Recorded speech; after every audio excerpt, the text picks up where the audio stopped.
vakaseka panda katanga vachite pana zvichabuda. Ini ndikati regai henyu Mwari vachapedzisa. Vakaseka panda katanga ndisina chinhu mumaoko.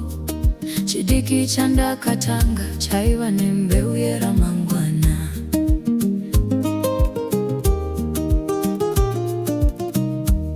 Ndakatanga nechepasi ndisina mari yakawanda. Tafura imwe chete nehope mumwoyo mangu. Vamwe vaipfuura vachiseka vachiti izvi basa here. Ndainzwa mashoko avo asi handina kumira.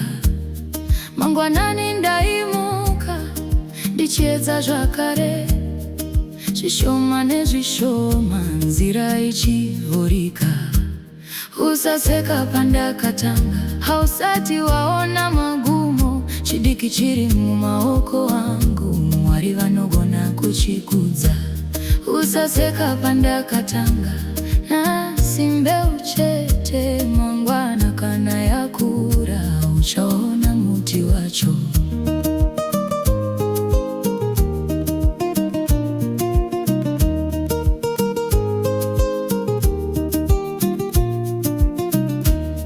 Rimwe zuva vakadzoka, vaya vaimbondiseka, vachibvunza kuti vakazviita sei. Ndikati handina kurega, handina kusvika nezuva rimwe.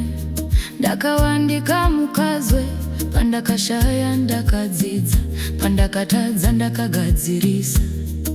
Ndipo pandakaziva kutanga kudiki hakusi kukundwa. Kana Mwari vari mairi, chidiki chinokura.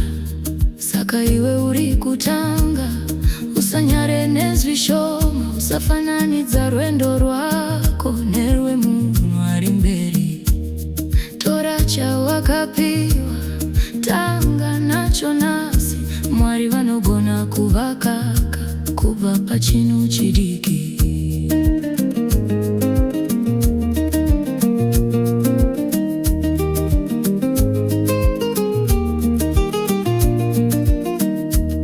Vakaseka pandakatanga, nasi havachaseki. Mbeu yandakajara nezuro, nasi havakukura. Usaseka kutanga kwangu, nyaya haisati yapera. Chidiki chiri mumaoko angu, Mwari vachachipedzisa.